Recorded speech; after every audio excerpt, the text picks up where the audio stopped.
What's going on, guys? Welcome back to Full Court Talk. This is the 51st episode. What's up, guys? How you guys doing? All good, man. I'm good, bro. How are you? Well, I'm good, but CJ, are you a champion now? I saw that you won your thing, right? Oh yeah, man. So Oh yeah, yeah, we won. congrats.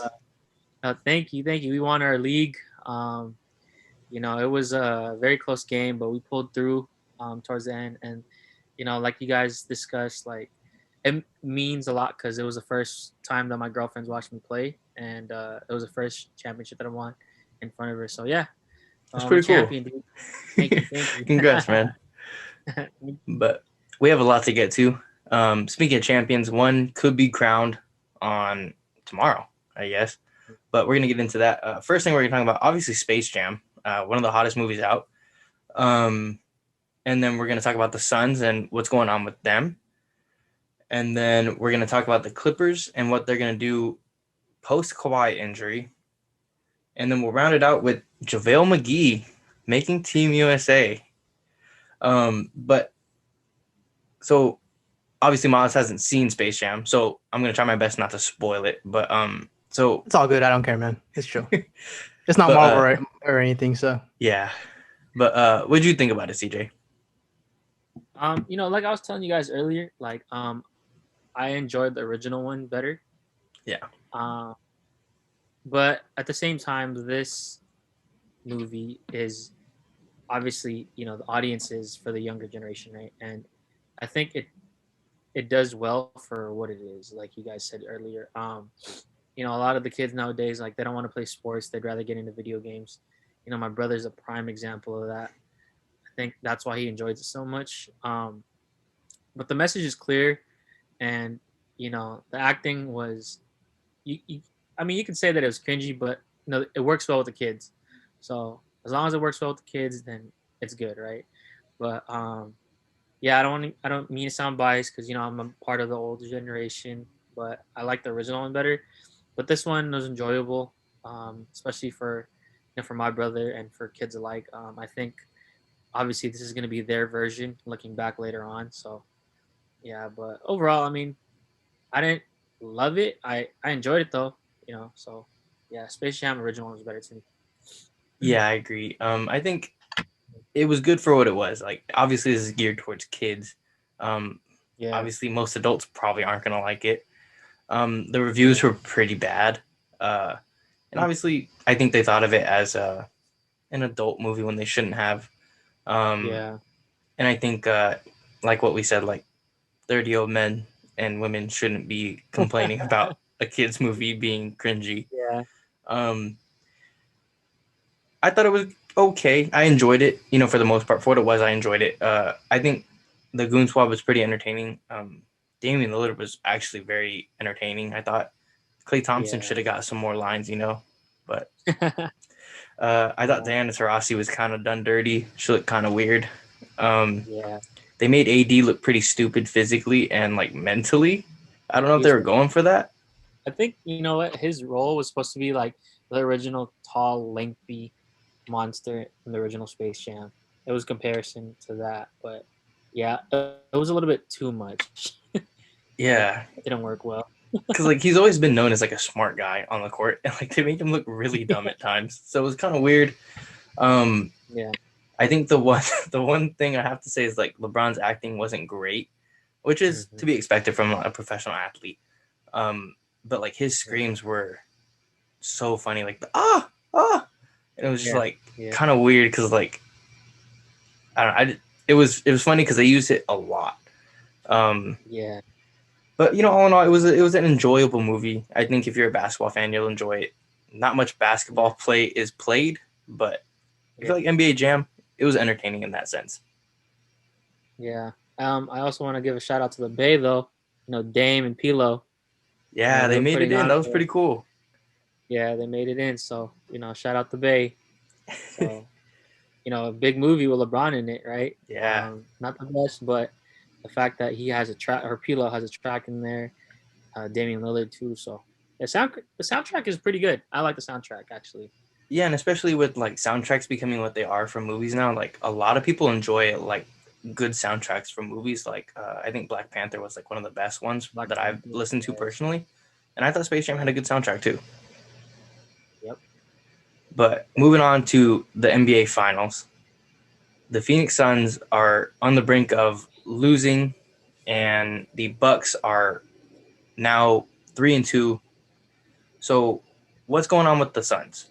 They were up 2-0, and that lead is evaporated, and it's looking bad for them. But what do you guys think? What's going on with the Suns? I know it's a question about the Suns, but what happened to them is the Bucks figured something out. I honestly they figured a lot of things out. Um, they stopped switching everything, which looked terrible in game one. They left Brook Lopez on islands like possession after possession. Now Holiday is fighting over every screen to stay with Chris Paul, and also moving Giannis to the 5 for the clutch minutes, because as we saw in game 4, he wouldn't be able to get that block. I mean, he shouldn't have been able to get that block to begin with. But Yeah. if he wasn't in that help side spot, he wouldn't have been able to get it. So that, I mean, game 5 was just a trip because obviously Phoenix went up by 16 early, and then the Bucks went on a run without Giannis to start the second. And then I was looking at the box score. Both teams shot very well above 50% from the field. The Suns shot like 68% from 3, and they made one more free throw than the Bucks. And just on paper, it seemed like the Suns should have won.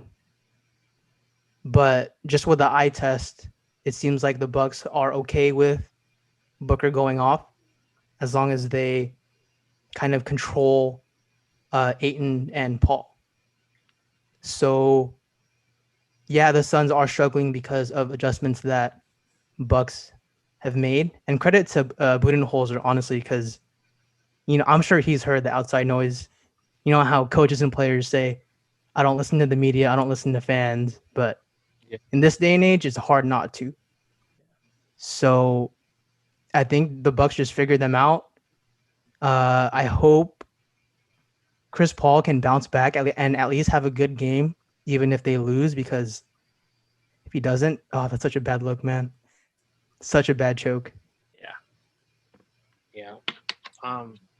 Personally, like, I want to share a statistics that ESPN Stats and Info shared today. So there's only 2 players who have lost 3 7-game playoff series when leading 2-0, and that's CP3 and Blake, who are both in this year's playoffs, right?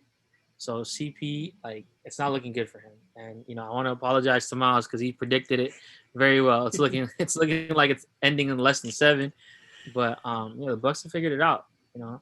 So yeah, the question is for the Suns, like, what's happened to them, and the answer to that is the Bucks happened, bro. Like, honestly, like, they figured it out. Like Miles said, and as we've seen, like, the Bucks went on a run without Giannis, like, without their guy, you know. And so another thing that I want to highlight is Drew Holiday. Like, he had a bad game, like, last game, or not this most recent one, but the game before that. It wasn't like up to the standards that Milwaukee put for him, especially after requiring him this past season. But man, like, that strip and that lob to Giannis, like, they've been making iconic plays after iconic plays, And so Drew, he's playing both sides, defense, offense, and that's not easy. But um, what he did too when he stripped Book and then he hit a 3 right after, like, you know how much energy it takes to play both ends.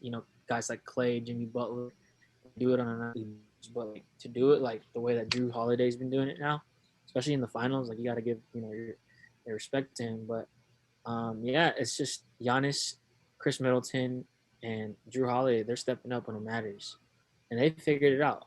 So now that I have it figured out, they're playing to their strengths.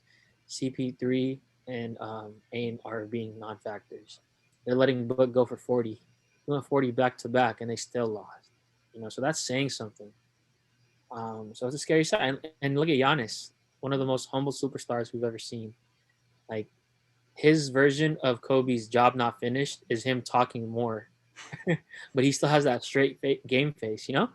Yeah. So, like, I think the Bucks can definitely close it out tomorrow. Like, I would be surprised if they didn't, especially at home, because winning in the Valley is already hard enough. You know, look what Phoenix did this past playoffs. So yeah, so to sum it all up, like Phoenix, they're showing how young they are in this postseason.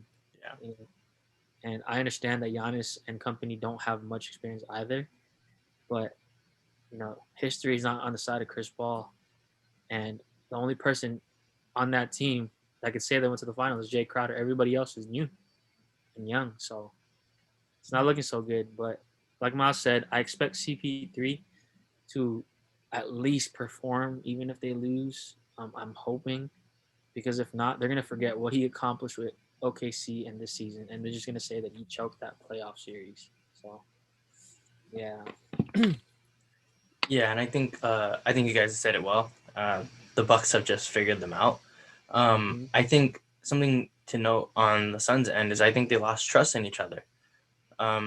If you look at Game 1, the ball was flying around all over the court. They were passing really well, and then I think as the tough times started for them in Game 3 and Game 4, they stopped passing. I think I saw a statistic where in the fourth quarter, Book has 24 field goal attempts in the entire finals and 0 assists. And for a guy that can play make and create for others, I think he's playing too much hero ball. He's definitely feeling the pressure now. mm-hmm. And I understand he's 24 years old. Like, he's going to feel the pressure, especially in the brightest lights. But Yeah.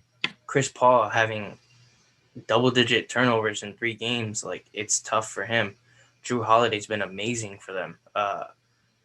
To stop one of the best point guards of all time that easily and then go and drop 25, 28 on the other end, it's impressive. Drew Holiday showing us that he was worth all those picks. And, like CJ said, like, Chris Paul needs to perform at this point. If he doesn't, people are going to label him as a choker. And they already have. With the 7 career losses after 2-0, maybe 8 after this, it's tough for Chris Paul. I think he's had an amazing career, and I think he deserves a lot of praise, but it doesn't look good, especially after the push on Giannis. That it was a dirty play. Frankly, it was bad. It was a bad look on him, and honestly, that kind of lost them the game. Without that push, Giannis doesn't get the free throw. They don't get the offensive board, and Chris Middleton doesn't get free throws. Yep. Chris Paul was petty. Didn't want to get dunked on. Got dunked on either way. Got posterized. One of the most iconic photos from the finals now. Yeah. And Chris Paul just looks really bad. I think he's unraveling at the wrong time. And if the Suns even want a chance to win tomorrow, he needs to perform. Yes. Agreed. But this has been a hot topic. But who is your Finals MVP? Because for some reason, Finals MVP has been the most important award recently over the past couple of years. But who is your Finals MVP so far? So far, I would have to say Giannis. I would say Giannis. Ever since Game 2, like, he's just been on a mission. Yeah. I understand he lost Game 2, but he's found it, bro. Like, and this is a guy with no jump shot, right? And so, like, he's found it. He's found ways to impact the game, and like, he's just a humble superstar navigating through the finals right now, to me. But what he did, scoring 40 pieces back to back and leading the team in pretty much every statistical category, while on the other side he has Chris Middleton doing the same thing. Like, it's Giannis' team, obviously, but it's just what he's doing on both ends for the Bucks too. Like, it's special because Chris Middleton, yeah, he's also a two-way player, but it's Giannis' team, and he's willing them to win. They could have faltered, and I understand, like, he wasn't part of the comeback, but it was really motivating to see. But all in all, like, Giannis is performing on the biggest stage of the NBA, so I got to give it up to him because you could argue it's for Chris Middleton because he's been consistent. But like the memes say, he's Michael Jordan at home and Kyle Kuzma on the road. So Giannis has been consistent wherever he is, home or away, right?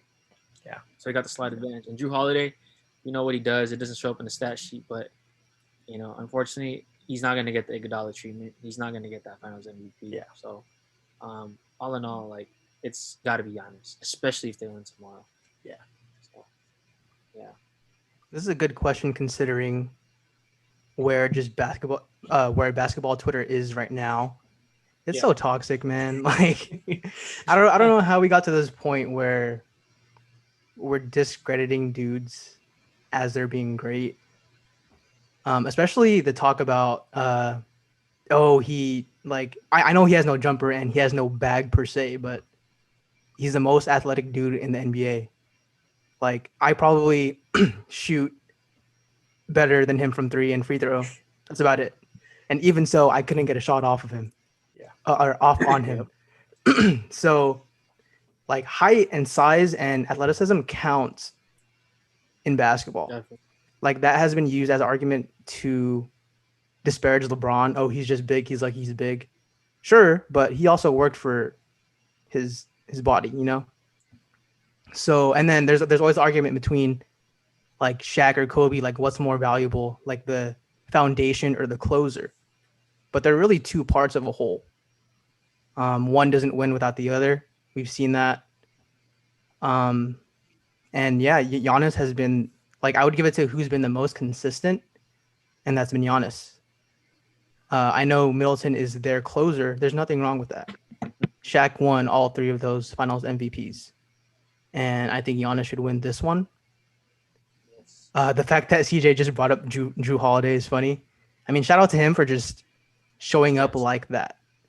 If he had to pick one game to just have that kind of game, he picked the damn right one. Yeah. Yeah. If we're going off 2015, Drew Holiday is the Finals MVP. But we're not. Giannis deserves it. I mean, he's been amazing. And it's crazy how much hate this dude gets. And I understand, like, from my standpoint, I'm not the biggest, like, fan of Giannis's game, but you can't deny his greatness at this point.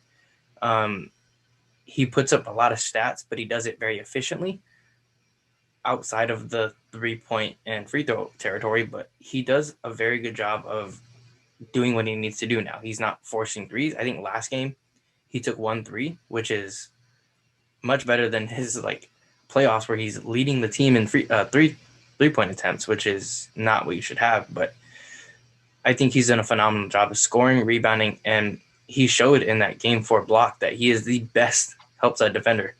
To have your back turned and still get the block is just phenomenal.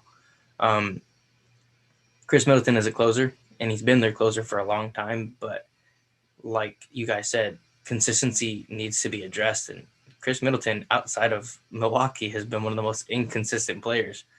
And it's insane how inconsistent he can get. But, through it all, he's definitely showing that he's a star. But I'm still giving it to Giannis because he's just been that insane on defense and offense. But going to the Western Conference now, Kawhi Leonard, partially torn ACL. He has already had surgery. And like we talked about earlier in last week's podcast, typically a partially torn ACL doesn't need surgery. This one did. And I believe his timetable is around 6 to 12 months. 6 months puts him, I believe, in March, around the middle of the season. If it's a full 12-month, he is out for the next season. So it's definitely a wide range of, is he going to play next season? Personally, I think he's going to sit it out. I don't know if he signs a contract right away because he wants to have no pressure, maybe, to not play and just rehab on his own. Because we know that he's had problems with team doctors in the past. I think that's one of the main reasons he left the Spurs, was because the team doctor said, you're okay to play, and he didn't feel like he was. We know Kawhi is a very private person, and we're probably never going to know the severity of his partially torn ACL unless the doctors release it. which most likely they won't. So it's very interesting to see what happens because everyone makes fun of Kawhi for load managing, including I'm sure we've talked about it before. It shows that he actually needed to load manage. And I think during the playoffs, it took a toll on him and he tore his ACL because I think he played through it as well. So he was fighting through it, and then next game he was out. And by the time the Clippers were bounced, it was announced that he partially tore his ACL. So what does that mean for Paul George? We'll get into that. But what do you guys think about Kawhi Leonard and what this means for the Clippers going forward? Honestly, bro, I think obviously they're going to try to keep both, right? PG and Kawhi. Like that's the number one thing they want to do.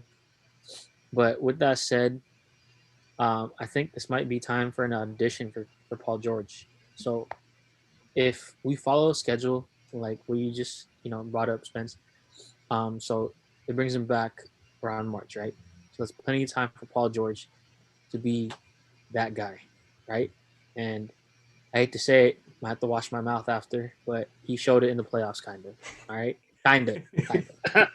Yeah, but so if he can do that consistently on a nightly basis for the Clippers, then they're gonna be so relieved, right?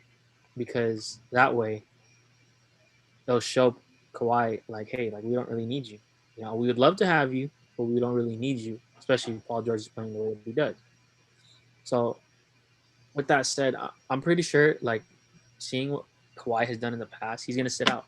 He's gonna do what's best for him, and he's had bad run-ins with team doctors like what he had with the Spurs. So he's gonna put himself first, as he should. It's his health, his career. And whenever he's ready, he'll come back. And I think he stays. Like I really want to say he stays, but who knows? This is usually the time where rumors start to come out, and all these predictions and whatnot. But it would take one hell of a pitch to get him out of the Clippers because they were close this season. They were very close. Could have had it, but with that said, it's just audition time for PG. Like I said, if he can put up numbers and lead the team and keep them afloat, they don't even have to be the number one seed. They could even be in top 5, top 6 even. But I think it's going to work well to the Clippers' advantage if they can do something like that. Because that way the ball will be on their court, right? And Kawhi would have to make that decision. So, yeah, he sits out. I think he sits out and does what's best for him. Yeah, I mean, at the end of the day, it's up to him because he has a player option. I'm expecting him to opt out, but whether he opts in or resigns, I'd bet my money that he's going to sit out the whole year also just because he's like 30 or 31 or something. You can't be playing with your health like that, especially at that age. On the Clippers side, if he does opt out, I mean, for this summer, you pretty much have to re-sign him because this free agent crop isn't that good. There's Chris Paul, player option, Mike Conley, Kyle Lowry, not really big difference makers. If you want to gamble and not re-sign him, 2022 is looking really good, but there are a lot of player options as well. Names like James Harden, Kevin Durant, Bradley Beal. Those are all player options. Steph Curry, if he doesn't extend, will be a free agent. So it's such a tough spot to be in just because they traded so much to bring Kawhi and Paul George together. And yeah, they got close this year. You could argue that they might have won it all if Kawhi was healthy based on how well he played in the first round and the first half of the second round. But either way, you're kind of throwing away this next year. So if I were them, I would just re-sign him just to be safe because it's not a guarantee you can lure another guy from their team. And then they also have to prioritize re-signing Reggie Jackson. He's a free agent. Other than that, Not much they can do really because they traded away all their stuff to OKC. Yeah, and I think it's good that Paul George played well. Well, obviously, um, he showed that he's not the playoff choker that many believed he was. Um, so he could have played himself into a trade option where if he believes that the Clippers aren't going to be ready to go, and maybe since he's getting on the older side, maybe he wants to compete. Because next season, I don't think they're going to compete without Kawhi. Uh, they don't have a lot of wiggle room. Pretty sure Reggie Jackson's going to leave unless he stays because of Paul George. Because apparently they're very close, but he's going to get a big payday after his phenomenal playoff run. We've seen it before. Guys that play really well in the playoffs and then they kind of burn off. But Reggie Jackson was phenomenal. This isn't just getting layups and like getting good looks. He was essentially one of the closers on this Clippers team. So he deserves that payday, especially after getting a lot of hate from going to OKC to Detroit and then getting cut. So he deserves a lot of praise after his phenomenal run. And where does Terrence Mann stay? Is he going to step up like he did in the playoffs, or is he going to be that one-hit wonder in the playoffs and kind of burn out as the regular season goes on? They have a lot to think about. I think they have one of the trickiest off seasons going forward. Do they play it like the Warriors, where they just throw away the season? But at the same time, you don't have the picks to be okay with throwing away the season and getting a top pick. You can't tank because your picks are already lying with the Thunder. So it's really tricky. Do you cut your losses and trade Paul George and try and get some picks for him? Or do you try and do something and try to compete next season? I'm not sure what you do here on out. I think, in all honesty, blowing it up makes the most sense to me because, yeah, they got close, but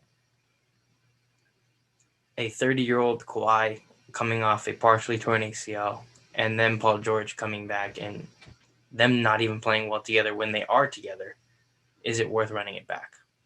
I just don't know. But we'll see. Kawhi is a weird guy. Is he going to resign? I don't know. He's going to get the most money from the Clippers, but is that what he wants? Does he want to resign and stay in LA, or does he want a chance to go win another championship? I'm just not sure. Maybe a little sign and trade with the Lakers for Schroeder and Kuzma. Who knows?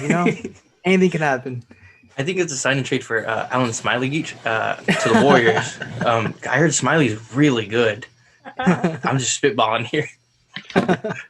But honestly, before Kawhi's injury, I would have said the Warriors can get him for Andrew Wiggins and like Wiseman with the 2 picks plus future picks. Yeah. Obviously, now I don't think a lot of teams are going to touch Kawhi until he's healthy. Other than the Clippers, I think the Clippers have no option but to try and re-sign him. But it's honestly up to him if he wants to sit the season out and give them no flexibility, or does he re-sign for his own career to be stable? Because the Clippers are very lenient with Kawhi and letting him live in San Diego and essentially kind of treating him like a very special player, which he is. But the Clippers are not in a good position. They are looking at a tough and stressful offseason. Real quick, regarding the Clippers treating him well or like preferentially, like that's the story I was talking about when the story with the Nets came up. Yeah. Like the Clippers, like they were offering houses to like Uncle Dennis or whatever, some family. And I think that's still currently being investigated. So Yeah. just keep an eye on the Nets situation because you got side pieces getting houses. It's crazy. And like, unless they like, are they doing this to the already signed players, or are they saying like in the like negotiations, like to Katie, hey, if your girlfriend wants a house, like we'll get it for her, no problem.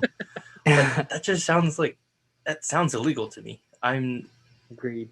I'm not Yeah. sure why they're okay with that. And who constitutes the star? Is it just James Harden, Kyrie, and KD? Like, if I'm Joe Harris, like, I'm feeling kind of weird. So that's an entire situation. That's just kind of a head scratcher. It's like, did they mean to release that, or like, I'm just not sure. I'm pretty sure they'll get in trouble for that. They have to. That just sounds Yeah. too illegal to me. Is Yeah. this tampering? Question mark? That's what it sounds like to me. To me, that sounds like tampering. But maybe the NBA list is like because of KD. Yeah. That's a golden child for them. Same thing with James Harden. I don't know about Kyrie anymore, but those two for sure. But I think one of the most interesting things, the man with the most interesting career now, 3-time champion, possible gold medalist, JaVale McGee, he makes it on a Team USA. And I think at first a lot of people thought this was weird because there was a lot of talk about Christian Wood, Trae Young, Julius Randle, and then out of the cuts, JaVale McGee. And I think the more I thought about it, the more it made sense because JaVale McGee is a very easygoing guy. I don't think they wanted to add another ego, especially this late into the process because Trae Young is a very shot. Like he needs to shoot the ball to get rhythm. He needs the ball in his hands to score. Is he going to do that with KD, Zach LaVine, if he is okay to play now?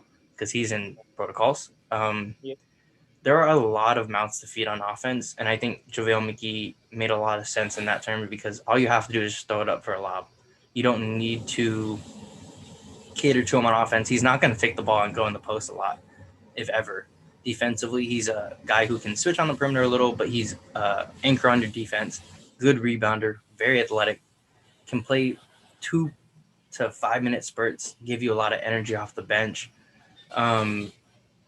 And I think if you go with Trae Young or Julius Randle, you have to deal with egos. You have to deal with getting them shots, and you also have to deal with getting them accustomed to Olympic basketball because they have the ball in their hands a lot. And I think that's why Team USA struggled early on because a lot of these guys are new. They didn't have a lot of returning vets. And would Trae Young and Julius Randle be able to find a role that quickly when JaVale McGee knows his role? He knows he's going to be the lob threat and the defender and pretty much the guy who just does all the dirty work. He does that in his regular NBA life. Can Trae Young or Julius Randle do that so quickly with no turnaround, no exhibition games? I don't think they could have. So I think that's why they went with JaVale McGee. And Keldon Johnson just made sense. He's an insane wing player. He fits really well because he's been playing with them through the exhibition games. He's played very well. He knows Popovich, and I think he's done a good job. So as weird as it is to say, JaVale McGee made a lot of sense. I really like JaVale McGee. I'm sure you guys do too because he was a Laker. 3-time champ and maybe a gold medalist. But I'm glad for JaVale. But what do you guys think? Oh man, he already has an MVP, bro. Shaqtin' MVP. But yeah, he's the Tragic Bronson, right? Tragic Bronson. Hey, no disrespect to JaVale though, he did help us get a ship. So, yeah, it definitely makes sense because I like what you said, Spence. No ego is involved. He's gets along with just about everybody. He just wants to be there, in my opinion. I think he's just very honored to play as well.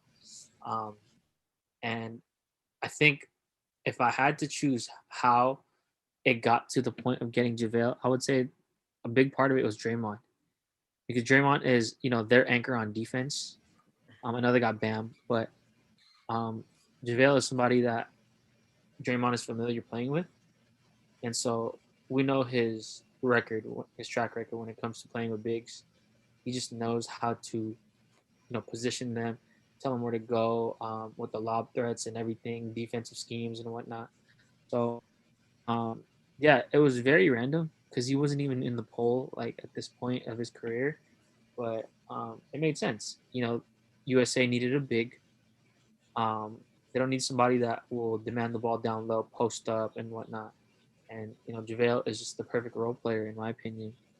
To me, not the same player, obviously, but he could have the role that Dwight played in '08. And I know Dwight was more like a monster back then, definitely a way better player. But the end of the day, defensive presence and alley-oops. So that's pretty much what JaVale is going to bring. And, he can run the floor too. Being that tall, he can run the floor. And like I said, he has championship pedigree, winning 2 with the Warriors and 1 with us. So ultimately, like, it made sense. And Keldon Johnson, he's a fierce competitor. He's familiar with Pop. And, he's been playing with the team. So that right there. And if you think about it, like, no other superstar, well, we can't go to any other superstar who wants to play because they all opted out. Kyrie, James Harden, Steph. And I am surprised a little bit by them not asking PG. Maybe PG doesn't want to go since might be like flashbacks to the that's injury. True. That's fair. But yeah, so it makes sense, at the end of the day, JaVale and Keldon Johnson, and plus USA wants to get younger, right? Yeah, they're gonna get these players acclimated with the future of the Olympics. So yeah, That's a good point about the ego part of it. I didn't think of that because I was thinking about like Dwight maybe, but it's kind of a gamble there. Yeah. I'm still very surprised just because typically for replacements they lean towards younger guys with a lot of potential. I mean, at this point, JaVale is probably the worst guy on the roster. Yeah. So I don't really see how many minutes he gets. I actually for this topic, I looked up the best PER over this season for centers. Obviously, Jokic and Embiid were number 2. You guys want to guess number 3? JaVale McGee. Good guess. No, dude, it was Robert Williams III. Yeah, he had a good season. Yeah, only 52 games, but yeah, he took over the starting job even before Daniel Tice got traded. He's a G League guy too, so I would really love for him to get it. Another name I saw was Jarrett Allen. The rest of the guys were from other countries, so yeah. I mean, obviously I'm happy for JaVale. Like you said, champion with the Warriors and the Lakers. But it just it was very random to me. I thought I was reading a fake Shams account. There were no rumors. It kind of just got announced as like, yeah, JaVale McGee's there. I'm like, oh, okay. He's on the And I heard they didn't even contact or offer anything to Julius Randle. It seems like Trae Young wanted to be there after he posted the Isaiah Thomas. Met the criteria. Yeah, that was hilarious. That was perfect. Yeah, that was a good reaction. I don't think Trae Young would have been a good pick because the USA team struggles on defense. They do. Trae Young would not have been good on defense for that team. And I think KD also had a say because KD has a past history with JaVale. And I think JaVale is a good guy you can rely on if you need him, if Bam gets in foul trouble. But at the end of the day, it was a weird thing to see. I like what you said about Robert Williams. I think he should have been in consideration. Maybe it's because he's a little shorter. I think he's like 6'7". Yeah, that's true. But because I think they wanted size, but Robert Williams plays a lot bigger than he actually is. Jared Allen, like Myles. Jared Allen. Yeah. I think that would have been interesting for him because I know that a lot of talk about teaming up happens on Team USA, and with him being a free agent, could have been interesting. And I think with Robert Williams, I don't know if you guys remember this, but with Robert Williams, when he was first drafted by the Celtics, he missed his flight to be flown out to Boston. So maybe I think that's why they call him Time Lord, because he missed his flight. And I think he struggles with that. So maybe that's why. But in all honesty, like, the Olympics don't look good right now with a lot of COVID cases, or a couple COVID cases happening. Bradley Beal dropping out. Kevin Love dropping out because he just wasn't good. Zach LaVine now entering health and safety protocols. Jeremy Grant just got out of health and safety protocols. So, and then I think on the women's side, a woman dropped out today as well. So, are they even going to have the Olympics at this point? Like, it looks really bad so far. So, it'll be interesting to keep up with, and I'm hoping Team USA plays better. It's very interesting to see how Team USA isn't scoring 150 points like they usually do. Yeah. Maybe it's because the comp is a lot better now that the NBA is becoming a global game in terms of almost every team has an NBA player now, so it's pretty great to see. But it's interesting. I don't think I've seen them score over 90 yet. I think they've done it once. Every other game is like 80 to 70, 80 to 60, where they lose 90 to 80. So it'll be interesting seeing how they do going forward. Yep. But that's going to do it for us. That's our 51st podcast. Thank you guys for coming on. I always love talking hoops. It feels good to be back. But if you guys enjoy this, please check out our other podcasts. We have 50 more. And then we also put our social media accounts down on the link below. Please check it out. Like, comment, and subscribe. But that's going to do it for us. See you guys later. Peace. Peace.